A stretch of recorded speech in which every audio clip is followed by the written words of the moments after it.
First Class, I think, is a certified earworm. I love the incorporation of Fergie's lyrics into the hook. The G, the L, being Louisville, AM, like I dug that. It was infectious. And then seeing that all up on TikTok now is all that I can hear. Anytime somebody goes on vacation, that's going to be the tagline in their vacation. And I dig it. He has some suspect lyrics again here. Sweet, sweet semen. Like that made me face palm. But it again. Let me put you on game.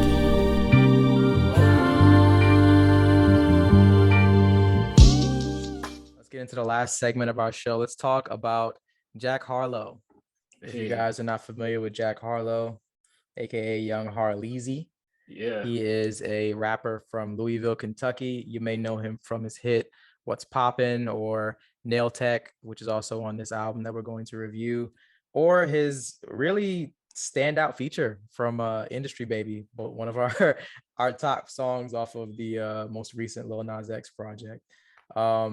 Jack is back with his new offering.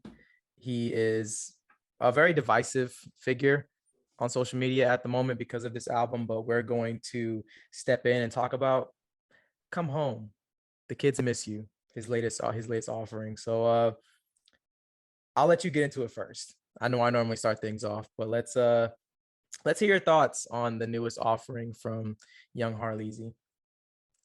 I think I was a little bit insulated from the whole social media aspect of maybe why he's either controversial or is kind of spoken about. I did see that Breakfast Club interview and that clip of him talking about the song Dua Lipa, which I'll get to in a bit. But overall, I thought this was an interesting dive into the head and the world of Young Harleezy. I understand the appeal and his overall charm. His verses and features have gotten him a lot of attention, and it seems like he has the stamp of approval as far as the industry goes, especially with the big names, production-wise, feature-wise on this project. I mean, you got Lil Wayne, you got Drake, you got Justin Timberlake, you got Timbaland producing, you got Pharrell producing, Pharrell featured. Like he's got some names on this project. So to me, I feel like they've done enough marketing wise, and he's in enough with the kids of TikTok to have his name and his stardom really be propelled by this new wave. And I think that he comes to play. I think he does a solid job on this project of delivering flow, of delivering charisma, and choosing really, really good beats. I enjoy that part of this album sonically, and I thought that he has a decent amount to offer. Okay. I will say that I don't think this album has been getting trashed online a lot. It's really, really been getting like railroaded. People have been saying it's the worst album of the year, and a lot of other unkind things that I can't say on this podcast. But I will say that I don't think it's as bad as people have made it out to be, but it's not good. So that's kind of where I sit with it. I think it can be pretty derivative and uninspiring in spots. The Drake influence is very, very clear. Yeah. Very, very obvious. He sounds like almost bar for bar, flow for flow, like exactly like our guy Aubrey on a lot of this. So that's pretty clear. So I think that's kind of rubbed a lot of people the wrong way. Me, I personally don't care, because I mean, he's young enough to have been influenced by Drake, because Drake has had one of the most extended and successful careers in modern music. So of course he's bound to have influenced a gang of artists. So I'm not surprised that Jack is one of the first that we've seen that have really emulated that. Whether he's doing it intentionally or not, I think the influence is pretty clear. And I think if you like Drake, there's a really good chance that you'll like this. But I think for me, it's okay. It's not. It's between okay and not great. It's somewhere in that range, but it's not as terrible, I think, as people have made it out to be. But let's get into where I think we differ a little bit. I think you're a little bit higher on it than me, but let's see why. Let's dive into the track list. You go ahead and start us off. Yeah, so we start with Talk of the Town, Young Harleezy, I Do Anything to Make You Smile in First Class. for me, talk of the town, he's talking his small town, no one paid attention to me, but look at me now mindset. It's cliche, but it's authentic. It's him. The thing I always love most about artists, just tell your story, tell your perspective, and be as truthful and as candid as you can from that side while making something that sounds good sonically. I like the soft piano keys behind the Destiny's Child sample here. I thought it was creative how he threw the no, no, no, no, no, and incorporated the yeah, yeah, yeah into his verse. Short track, but I liked it. I thought it was a nice intro. Moving into Young Harleasy, the first part of the song is clean, spacey beat, Jack detailing his dedicated path to stardom, from a young age. But then the beat switch on this part that was led by Snoop with the smooth piano keys, I thought was really well crafted. It was like doom, doom, doom. Like it was real natural charisma. He wasn't forcing it. You definitely see and feel a bit of the Aubrey vibes that he starts bringing here, but it was, I still appreciated it. I appreciated it for who he was. He is 24. He is young. He's still growing as an artist. But at the end of the day, he's able to make something that sonically sounds well. As I contrast that to some artists that we've heard this year and some songs that we've heard this year, I ain't gonna drop names, McCoy, but it sounds good. It doesn't sound terrible, and that's what I appreciate the most. That's fair. Moving into I Do Anything to Make You Smile, I thought the beat was nice here, especially the beat switch on the second and third verse. I actually would have preferred the second part of the song to be an extended, and he could have cut the whole first part of the song off. He has that one line in the chorus where he says, that bread keep coming, Golden Corral. I was like, Jesus, bro. Like, is this what we doing bar for bar? Golden Corral is like, yeah, we do keep the bread coming. Thanks, Jack. I was like, is he literally talking about sandwiches? I'm like, oh no, all their breaded chicken and fish and stuff like that. I'm like, ugh. But he's from the Midwest, and maybe they get, geeked off some Golden Corral. It's a different world out there. Arby's and Golden Corral is a much bigger player in Kentucky and Louisville. So that was kind of a miss. But again, solid delivery, solid flow, not the best lines. First Class, I think, is a certified earworm. I love the incorporation of Fergie's lyrics into the hook. The G, the L, being Louisville, AM, like I dug that. It was infectious. And then seeing that all up on TikTok now is all that I can hear. Anytime somebody goes on vacation, that's going to be the tagline in their vacation. And I dig it. He has some suspect lyrics again here. Sweet, sweet semen. Like that made me face palm.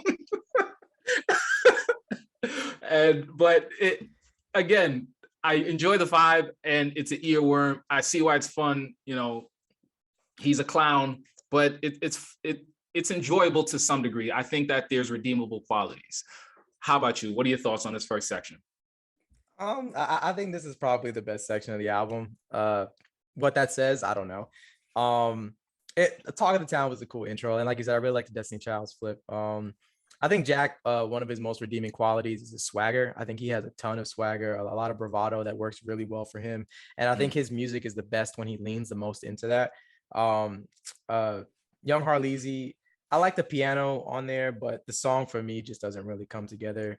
Nothing really sticks out to me about his verses. The chorus itself feels like a little bit disjointed, and it's a little bit oversimplified for me overall. Yeah. I Do Anything to Make You Smile. I think the bounce here works really well. He pairs really well with the instrumental. I think this kind of beat is where he really shines. If you think about like an Industry Baby, I think his verse on there really complements it well because the song has a lot of energy to it. But I think a lot of songs in this album kind of lack that. And I think high energy Jack Harlow is a lot better than low energy Jack Harlow for me on this project. The beat switch on the second half of that track was dope though. First Class, I think it's great. I think it's really catchy. It works really, really well here as a single. I really love the soft keys. I think it's a perfect single to really entice people to want to listen to more Jack Harlow.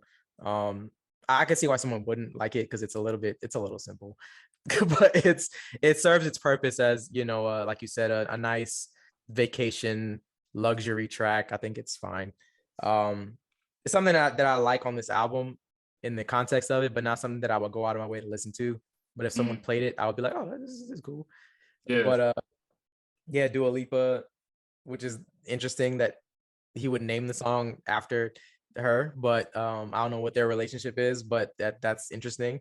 It's I got spoiler alert, they don't have one.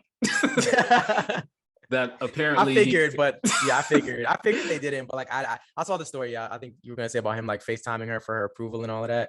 Yeah, but, and she heard the song and she was like, okay, it's okay. Like I didn't, yeah, you have my approval. I didn't see this coming, but whatever, So yeah.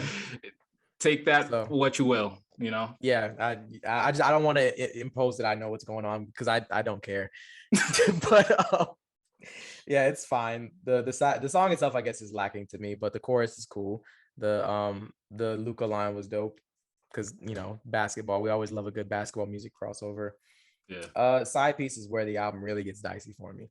The song itself is really oversimplified. The concept, the lyrics, the track itself, the beat switch at in the latter half was really much needed for me as a listener, but Jack doesn't really do enough to save the song. Movie Star with Pharrell. The song is trash. It's terrible. It's real. Like I don't have too many other adjectives to describe. I don't want to be too harsh, but it's just not. When I see Pharrell on the track list, I normally get excited because I'm a big NERD fan, a big fan of the Neptunes, big fan of him and his career as a solo artist, and a fan of his production. I think he's one of the best producers of all time. But this is a dud. The song is really disjointed, doesn't go anywhere. The hook is terrible. Yeah, that's all on that. Little Secret, I like the sample on there, but the song itself doesn't do it for me. The hook and the verses are pretty uninspiring. But yeah, this is the worst stretch on the album for me. But how did you feel about it?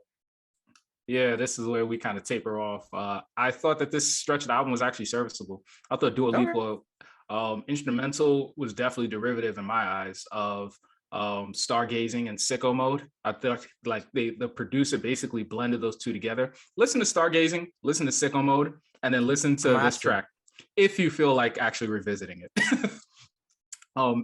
Exactly, and you kind of hear that influence there. Yeah, moving into side piece, I thought that I liked the beautiful sample here. And I thought that the second part of the song with the jazzy instrumental was really nice. I love the instrumentals on a lot of this project. And I feel like that's kind of the redeeming quality for me as far as Jack Harlow goes, where he doesn't bring it lyrically. He does bring it, again, like you said, with the swagger, which I feel like which I kind of enjoy, as well as with his flow and his cadence. I think he does that particularly well. But the line on the song, all I know is that the future is getting colossal. The shit is getting colossal. He has some dubious quotables here where he's rhyming the same word at the end of a few bars, and it's like, bro, come up with something else. We have another example later on. But Movie Star, I actually like the instrumental here. And I think Pharrell's the difference maker as far as the feature goes. I thought they flowed well and he had a nice presence. I like the synth beats. I like the beat switch in the middle where he says, does it jiggle though? Yeah, ultimately it's not that creative, but it's party fun music. But I also see how it can miss an audience. Little Secret, he's on his Dirty Mac. And he's bringing it with the boom bap, jazzy R&B. I thought it was a nice canvas. I thought he flowed well. It felt like kind of a part two to side piece for me. Then we get into I Got a Shot. I like this was produced by Timbaland, and I thought maybe it's one of Timbaland's mid productions. Like he's like, oh yeah, let me give you this one. Like it started off well and it sounds like a good idea, but I felt like it wasn't as, they should have leaned more into that Caribbean sound that was faintly there. I like his flow in the second verse, but the first verse was not really well written in my eyes. I think the song is just okay. Then going into Churchill Downs, this is where it kind of gets off the rails, because you have Harlow basically mimicking Drake in that Drake style production of a soft lady singing in the background. It's very like one of those tracks where he's like 7 a.m. and Tuscan Leather. you know, or you can go on and on with the Drake songs where he gets, you know, 32 bars and just goes on and on. But yeah, he has another line here. I'm about to start handing out programs because y'all got to get with the program. Like, dog, I know my grandpa would have a heart attack if I pull 100 grand out, so I'm not gonna pull 100 grand out. But Jack he flowed is well. trying to say you didn't understand. You didn't understand the first bar, so I'm gonna put what I put in the first bar in the second bar to make sure you clear on what I'm trying to do. Yeah, and you know, then Drake comes in, he does his thing. He basically murders Jack on this beat and on this song. But the annoying part of this is that, again, this verse from Drake is better than a decent amount of verses on Certified Lover Boy. But at the same time, we've seen Drake do this so many times that Jack Harlow now trying to do it and not doing it well is kind of disappointing. And Drake doing it again is nothing new. You know, I was listening to this song with my wife, and she was like, "Can you put on something else? Like, I've heard this already." You feel like listening to this, you feel like you've heard this on again and again, you know, at least every other year for the last 10 years. So it is a bit of a downer in that sense. But yeah, you know, then Like a Blade of Grass, I thought that was a very jazzy and poetic verse, and it had a nice instrumental. Again, this is the type of beat that I want to hear Drake on more often, because I think Drake would have really dominated and killed an instrumental like this. And I kind of wish that the producer for the majority of the songs on this project, Angel Lopez, would produce a Drake project. I think that they would work really, really well together and give you that Drake R&B album that you've been looking for all these years. But yeah, that's my that's my thoughts on this third stretch of the project. How about you? Yeah, I'm gonna go ahead and close it out, little bro. I'll go ahead and close it out. Go close this out.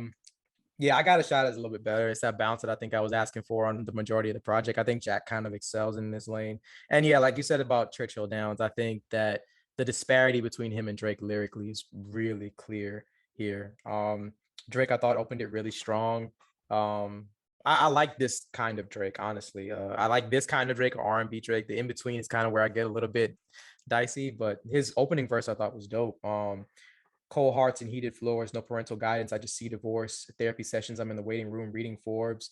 Abandonment issues, I'm getting treated for. How much water can I fit under the bridge before it overflows? My son's got to learn that forgiveness is a lonely road. The crib's on his will, like motorhomes. Like Drake was preaching. Drake was preaching on this, man. I appreciated Jack like letting him kind of go off. I don't know how much replay value the song has. You know, if someone were to tell me to skip it, like, you know, like the wife told you, I'll probably be like, okay, yeah. I'm not gonna fight. I'm not gonna push back on that. Like a blade of grass. I appreciate him changing perspectives and trying to speak from the other gender's side, but the song itself is meh. Parent Trap, why? Justin Timberlake is not necessary on this song. He does not fit.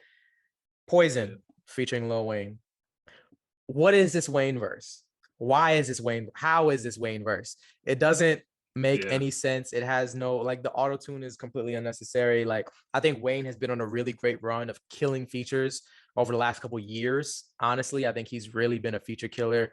He's been on another tier as far as his rapping. He sounds clear and cohesive on the majority of the projects that he appears on, because he's appeared on some of our favorite projects thus far. But this verse is not it.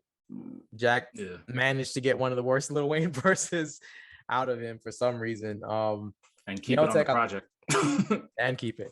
Nail Tech is dope. I think it's another example of Jack excelling on the kind of production I would like to see him go over more often. Less Drake stuff, more this. I think his charisma is really, really apparent. The percussive bounce is a really nice touch for what Jack excels at. And I love the horns, you know, I love the horns. State Fair. I like the woodwinds on here on the instrumental. Cool beat switch, a decent closer, but yeah, the last two songs are dope, but there's a really like back and forth between terrible and decent in the middle of this album that just really doesn't do it for me. But yeah, you go ahead and give your thoughts on the close so we can go ahead and get to what we really want to talk about. I gotta echo a lot of your sentiments. You know, I did not really feel like Poison needed to be there. Parent Trap, I thought it was a clever track and a nice little back and forth between Justin and Jack, but ultimately if you're gonna bring JT back, you got to make a hit, and this song isn't a hit. I thought Nail Tech was fun. I like the energy. You know, it was a lead single off the project, and he brought that. And I like State Fair as well. You know, everybody, because every rapper has this point where they talk about like, okay, I used to be whack, but now I'm hitting people trying to get close to me, but they can't no more. Your time is done. I can get any girl from the State Fair, from the state now. And you can kind of see that small town mindset really creeping back up into the forefront of his consciousness as he remembers all the times that he was either taken for granted or not really paid attention to. And so, you know, it's a formula that is tried and true. He ended off with this track, and he ended a decent project in my eyes. Again, I thought it was sound instrumentally, and you know, we can get into 3 favorite tracks next. Give me Churchill Downs, Nail Tech, and First Class. Gotcha. I'm gonna go Talk of the Town, Young Harleezy, and First Class. Interesting. Yeah. Switching it up. Yeah. If I had to recommend this, I don't really ask you, but I'm gonna switch it up. If I had to recommend this to our listeners or to someone in our lives on a scale of hard pass to must listen, I think this is you're not missing much. I think that there's some to like on this album. Again, with a lot of artists, I think that there's a good album in Jack Harlow somewhere, but this ain't it. I think it's just lackluster in a lot of different areas. I think he just needs to go back to the drawing board and figure out what a more successful sound for him is.